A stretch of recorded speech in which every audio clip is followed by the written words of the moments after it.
Welcome to Recipes for Easy Cooking. ഇന്ന് ഞാൻ ഉണ്ടാക്കുന്നത് പെട്ടെന്ന് ഉണ്ടാക്കാൻ പറ്റുന്ന ഉണ്ണിയപ്പമാണ്.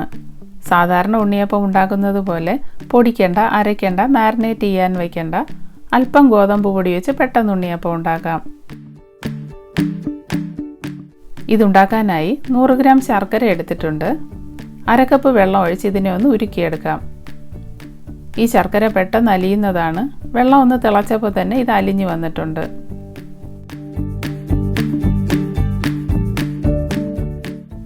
ഉണ്ണിയപ്പം ഉണ്ടാക്കാനായി 1/2 ടീസ്പൂണോളം ഏലക്കപ്പൊടി ആവശ്യമുണ്ട്. ഏലക്ക ഇതുപോലെ ഒന്ന് പൊടിച്ചെടുക്കാം. ഇതുപോലെ ചതച്ചെടുത്ത് ചേർക്കുമ്പോൾ നല്ല മണമുണ്ടാവും.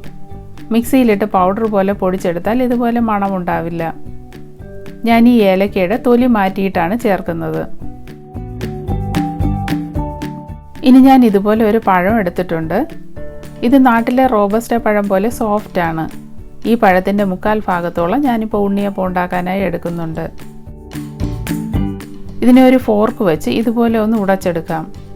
പഴം അരച്ചെടുക്കേണ്ട ആവശ്യമില്ല. അരച്ചെടുക്കുമ്പോൾ പഴം വെള്ളം പോലെ ആയിപ്പോവും. ശർക്കര കൂടി ചേർക്കുമ്പോൾ മാവ് ഒരുപാട് ലൂസായി പോവും. അതുകൊണ്ടാണ് ഞാനിതുപോലെ ഫോർക്ക് വെച്ച് ഉടച്ചെടുക്കുന്നത്. ഈ പഴം വളരെ സോഫ്റ്റ് ആയതുകൊണ്ട് പെട്ടെന്ന് തന്നെ ഉടച്ചെടുക്കാൻ പറ്റും. ഇതുപോലെ ഉടച്ചെടുത്ത ശേഷം ശർക്കര ചേർത്ത് കൊടുക്കാം. ഇത് അഴുക്കില്ലാത്ത ശർക്കരയാണ്, എങ്കിലും ഞാൻ ഇതിനെ ഒന്ന് അരിച്ചെടുക്കുന്നുണ്ട്. ഇനി പൊടിച്ചു വെച്ച ഏലക്ക ഇട്ട് കൊടുക്കാം. ഇനി ഞാൻ ഇതിൽ 1 ടേബിൾ സ്പൂണോളം തേങ്ങാപ്പൊടി ചേർക്കുന്നുണ്ട്. ഇതുകൂടി ചേർക്കുമ്പോൾ ഉണ്ണിയപ്പത്തിന് നല്ല ടേസ്റ്റ് ഉണ്ടാവും. സാധാരണ ഉണ്ണിയപ്പം ഉണ്ടാക്കുമ്പോൾ തേങ്ങ ചെറുതായി അരിഞ്ഞ് ചേർക്കാറുണ്ട്. ഇനി ഇതിൽ 1 ടീസ്പൂണോളം എള്ള് ചേർക്കുന്നുണ്ട്. എള്ള് ആരോഗ്യത്തിന് വളരെ നല്ലതാണ്. ഇതിൽ ധാരാളം അയണും കാൽഷ്യവുമുണ്ട്. ഇടതൂർന്ന് മുടി വളരുന്നതിന് ഇത് നല്ലതാണ്. പ്രത്യേകിച്ച് കുട്ടികൾക്കൊക്കെ ഉണ്ടാക്കി കൊടുക്കുമ്പോൾ എള്ളുണ്ടെങ്കിൽ അതുകൂടി ചേർക്കുന്നത് നല്ലതാണ്. ഇനി ഇതിലൊരു കപ്പ് ഗോതമ്പ് പൊടി ചേർക്കാം.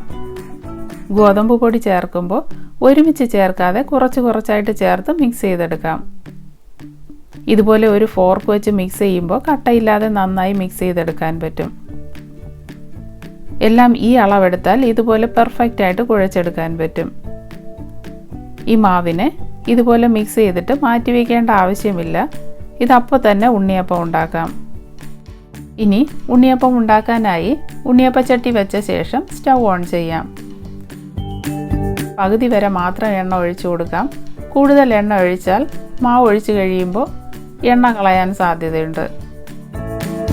ഇനി എണ്ണ നന്നായി ചൂടാവണം. എണ്ണ നന്നായി ചൂടായില്ലെങ്കിൽ ഇത് പെട്ടെന്ന് ഇളകി വരില്ല. എണ്ണ നന്നായി ചൂടായ ശേഷം മാവ് ഒഴിച്ചു കൊടുക്കാം. അതിനുശേഷം മീഡിയം ഫ്ലെയിമിൽ വയ്ക്കണം. ഇതുപോലെ ഒരു വശം വെന്ത് കഴിയുമ്പോൾ മറിച്ചിട്ട് കൊടുക്കാം. അകവശം നന്നായി വെന്ത് കിട്ടാനായി തീ കുറച്ച് വെച്ച ശേഷം 2-3 പ്രാവശ്യം മറിച്ചിട്ട് കൊടുക്കണം. ഇതിപ്പോൾ സോഡാപ്പൊടിയൊന്നും ചേർക്കാതെ തന്നെ നല്ല സോഫ്റ്റായി വന്നിട്ടുണ്ട്. പെട്ടെന്ന് ഉണ്ടാക്കിയെടുക്കാനും പറ്റും. അധികം എണ്ണയും ഉണ്ടാവില്ല. ഈ വീഡിയോ ഇഷ്ടപ്പെട്ടെങ്കിൽ കമൻറ്റ് ചെയ്യുക, ഷെയർ ചെയ്യുക, സബ്സ്ക്രൈബ് ചെയ്യുക.